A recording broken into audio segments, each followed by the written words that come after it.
चरणों में कोटि कोटि नमन, क्योंकि गुरु के बिना जीव का बेड़ा कभी भी पार नहीं हो सकता।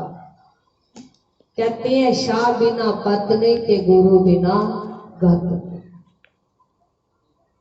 गुरु शब्द का अर्थ ये है कि जो हमें मोह माया के अंधकार से निकालकर शब्द के प्रकाश की ओर ले जाए।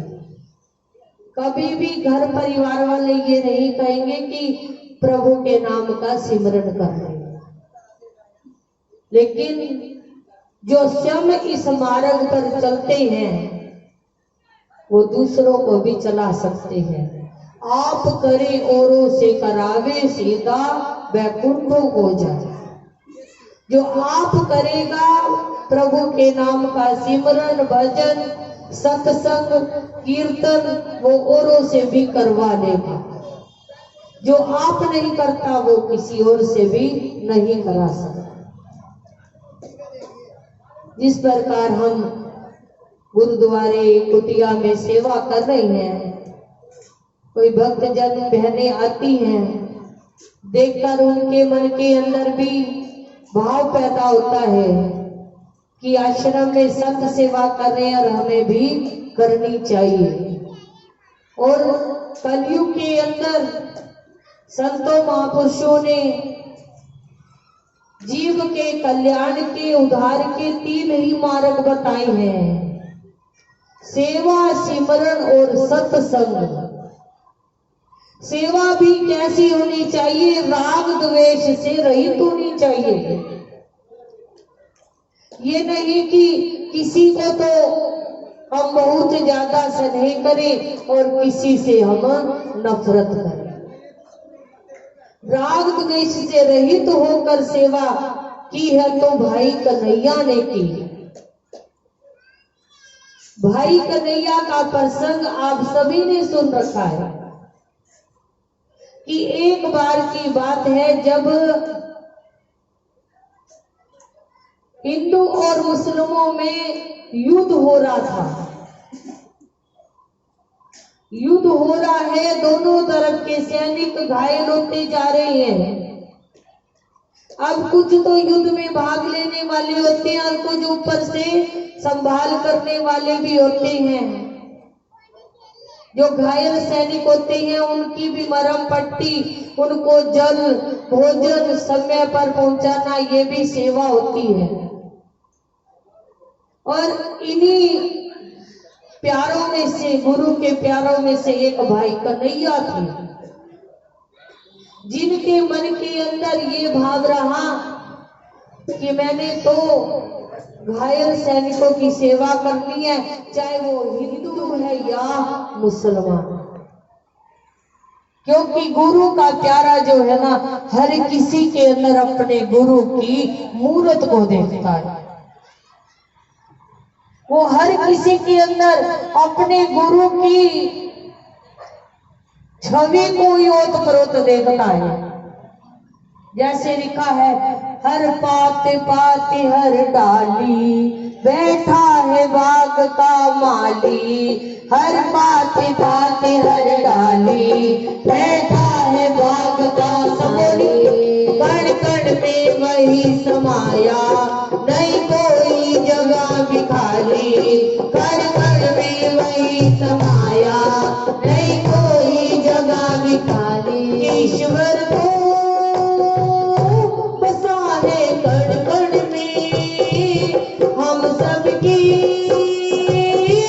जीवन के ईश्वर को बसा है कण कण में, हम सबके जीवन में। फूलों में बैठा प्रभु बातें सदा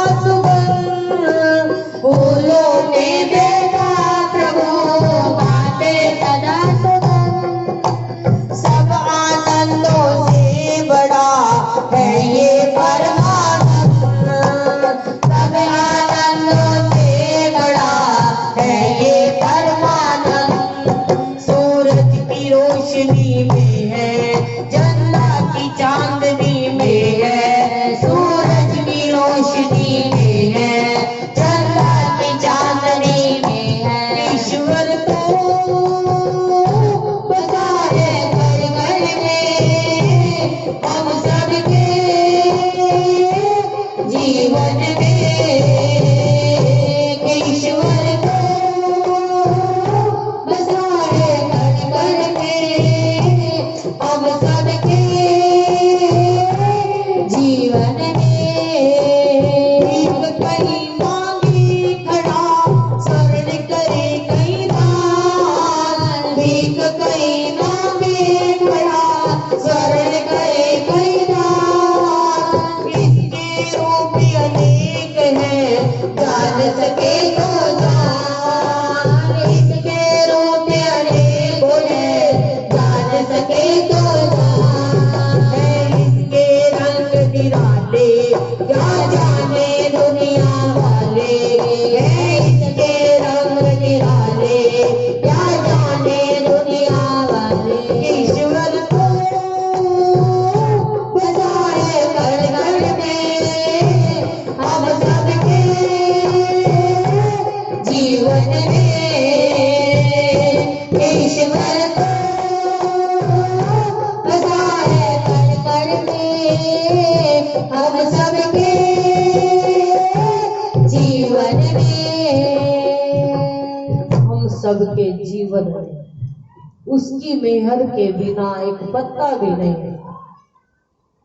आज उसकी बख्शीश हुई, उसकी रहमत हुई, जो हम सभी यहाँ पर सत्संग में जुड़ के बैठे हैं। ये सत्संग भी बड़े भाग्य से मिलता है, बड़े उत्तम भाग्य की निशानी होती है, और बिना सत्संग के जीव का बेड़ा पार नहीं होता। तो इसी प्रकार भाई कन्हैया जो हैं, सभी सैनिकों की सेवा कर रही हैं, सबको जल पिला रही हैं, भोजन खिला रही हैं, मरहम पट्टी कर रही हैं, दवाई दे रही हैं। तो इस प्रकार करते हुए कुछ लोग ऊपर से ऐसे भी होते हैं जो एक एक मिनट की खबर गुरुदेव तक पहुंचाते हैं, वो और कुछ नहीं करते, केवल यही करते हैं। लेकिन भाई कन्हैया तो अपनी मस्ती में मस्त है। लोग कह रहे हैं कि गुरुजी, भाई कन्हैया तो हमारे विरोधी सैनिकों को भी सेवा दे रही हैं, और वो भले चंगे होकर और फिर हमारे साथ युद्ध करने आ जाते हैं। एक बार नहीं, दो बार नहीं, कई बार गुरुजी के कान में ये बात जब पड़ी, गुरुजी तो अंतर्यामी है, वो घट घट की जानने वाली है, वो हमारी तुम्हारी हर दिन की बात जानते हैं। कौन किस भाव से आया बैठा है, कौन किस भाव से आया है, ये जानने वाले वो आप हैं, जिनके ऊपर प्रभु की अपार कृपा है। तो भाई कन्हैया को गुरुजी ने बुलाया। बार बार जब उनकी शिकायत सुनी तो चलो, सभी बैठे हैं शिकायत करने वाले। भाई कन्हैया से गुरुजी कह रही हैं, भाई कन्हैया तो हमारे विरोधी सैनिकों की भी सेवा कर रहा है, उनको जल पिला रहा है, उनकी मरहम पट्टी कर रहा है, वो भले चंगे होकर फिर हमारे साथ युद्ध करने आ रहे हैं। भाई कन्हैया कहते हैं, ना तो मैं मुसलमान सैनिकों की सेवा कर रहा हूँ प्रभु, ना मैं हिंदू मुस्लिम की कोई भेदभाव देख रहा हूँ, मुझे तो उनमें आपका ही रूप दिखाई देता है, मैं तो आपकी सेवा कर रहा हूँ। ऐसे कई लाखों में से एक होते हैं, लाखों में किसी एक को चुनते हैं, अंदर की आवाज को सुनते हैं।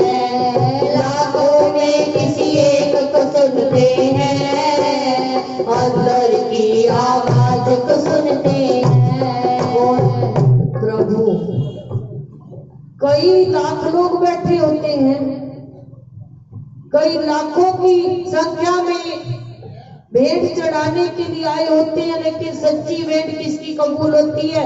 जो किसी अनाथ असहाय की सेवा कर देता है। हमारे संजय भैया भी सेवादारों की पंक्तियों में सबसे अग्रिम।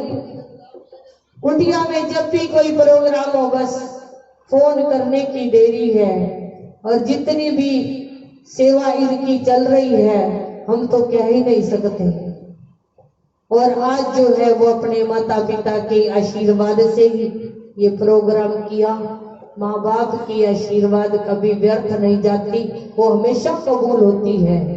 जैसे एक बार एक भैया जो है अपने घर से जब कार्य काज के लिए निकलते हैं तो घर में माता पिता की आशीर्वाद लेकर जाते हैं। एक दिन किसी कारण से जल्दी से निकलना हो गया और जिस कार्य को हाथ लगाते हैं आज कार्य कोई सफल ही नहीं हो रहा। शाम के समय जब घर आए मन के अंदर धनक हुई, मन के अंदर जो है एक तरह की घंटी बज गई कि आज मैं अपने कार्य में क्यों नहीं सफल हुआ, क्योंकि मैं अपने माता पिता की गुरु की आशीर्वाद लेकर नहीं गया। तो आशीर्वाद तो बहुत बड़ा कार्य करती है। तो हमें जो है अपने माता पिता की पहले सेवा करनी चाहिए।